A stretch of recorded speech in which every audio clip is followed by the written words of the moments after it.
जनसत्ता संपादकीय गति 110 शब्द प्रति मिनट। Be ready. 3, 2, 1 स्टार्ट। महामारी के बीच केंद्रीय माध्यमिक शिक्षा बोर्ड CBSE की 12वीं की परीक्षाएं कराने को लेकर सरकार में मंथन जारी है।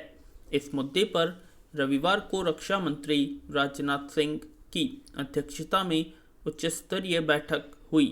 इसमें राज्यों से सुझाव मांगे गए। हालांकि बैठक बेनतीजा ही रही, पर महत्वपूर्ण बात यह है कि ज़्यादातर राज्य परीक्षा अब और नहीं टालने के पक्ष में नजर आए।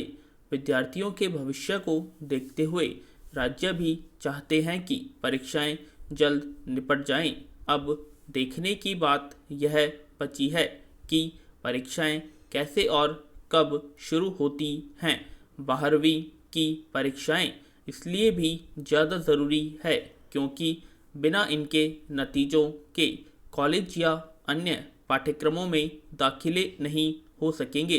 12वीं के बाद परीक्षार्थियों को इंजीनियरिंग, मेडिकल और अन्य दूसरे व्यावसायिक पाठ्यक्रमों में दाखिले के लिए प्रवेश परीक्षा भी देनी है। ऐसे में अगर 12वीं की परीक्षाएं और टली तो इससे विद्यार्थियों का भविष्य प्रभावित हुए बिना नहीं रहेगा, क्योंकि प्रतियोगी परीक्षाएं भी 12वीं की परीक्षाओं के बाद ही होनी है। ऐसे में उनके आयोजन को लेकर भी अधर-झूल की स्थिति बनी रहेगी। उधर इस बार विश्वविद्यालयों में दाखिले के लिए भी संयुक्त प्रवेश परीक्षा कराने पर विचार चल रहा है।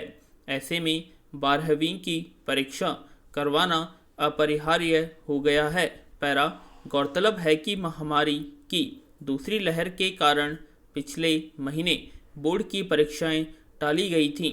तब वाकई ऐसे हालात पैदा हो गए थे कि परीक्षाएं करवाना विद्यार्थियों की जान जोखिम में डालने जैसा होता। लेकिन महामारी का संकट अभी खत्म हुआ नहीं माना जा सकता। हाँ, इतना जरूर है कि कुछ राज्यों में अब संक्रमण की दर गिरने लगी है। उम्मीद है कि 2-3 हफ्तों में स्थिति इतनी तो ठीक हो जाएगी कि परीक्षाएं करवाई जा सके। ज़्यादातर विद्यार्थियों की और अभिभावक भी चाहते हैं कि परीक्षाएं हो जाएं तो तनाव खत्म हो। परीक्षा होगी या नहीं होगी, या क्या वैकल्पिक रास्ता निकलेगा, इसे लेकर विद्यार्थियों में भारी तनाव पैदा हो जाता है। ऐसा होना स्वाभाविक भी है। वे साल भर मेहनत करते हैं और ऐसी ऊहापोह की स्थिति उनकी मेहनत पर पानी फेर देने के लिए काफ़ी होती है। पैरा हालांकि जो राज्य परीक्षा नहीं कराने के पक्ष में हैं, उनकी चिंताओं को भी खारिज नहीं किया जा सकता। सबसे बड़ा खतरा तो संक्रमण का ही है। अगर बड़ी संख्या में परीक्षार्थी बाहर निकले तो संक्रमण के खतरे को टाला नहीं जा सकता। ऊपर से 18 साल से ज़्यादा वालों के टीकाकरण को लेकर जो मुश्किलें आ रही हैं वे जग जाहिर हैं। राज्यों के पास टीके ही नहीं है। ऐसे विद्यार्थियों की तादाद भी कम नहीं है जो 18 साल से ऊपर के हैं। इसलिए दिल्ली, महाराष्ट्र और केरल जैसे राज्य पहले टीकाकरण और फिर परीक्षा के पक्ष में हैं। कुछ राज्यों ने बताया भी है कि वे कैसे इस महाअभियान को पूरा कर सकते हैं। CBSE की परीक्षाएं 2 चरणों में हो सकती हैं। सब विषयों की नहीं होकर कुछ महत्वपूर्ण विषयों की हो सकती है और परीक्षा का स्वरूप बहुविकल्प प्रश्नों का हो सकता है। ऐसे ही कई विकल्पों पर विमर्श चालू है। राज्यों को अपने हिसाब से छूट दी जा सकती है। छत्तीसगढ़ ने तो अनूठा मॉडल बनाया है जिसमें विद्यार्थी परीक्षा केंद्र से प्रश्न पत्र और उत्तर पुस्तिका घर ले जाएं और 5 दिन में करके जमा करवा दें। विराम। महाराष्ट्र सरकार ऑनलाइन परीक्षा की वकालत कर रही है। इस बात में तो कोई विवाद हो ही नहीं सकता है कि विद्यार्थियों की सुरक्षा सर्वोपरि है, उन्हें संक्रमण से बचाना है और इस तरह यह परीक्षा केंद्र और राज्य सरकार की भी परीक्षा है। पैरा सही है कि समूचे देश में महामारी की जो चिंताजनक स्थिति है उसमें इस पर काबू पाने के लिए जरूरी इंतजाम करना सरकार की प्राथमिकता है। विराम इसके लिए अलग अलग राज्यों में लागू पूर्णबंदी का मतलब सार्वजनिक गतिविधियों को कम करना है ताकि संक्रमण पर काबू पाया जा सके।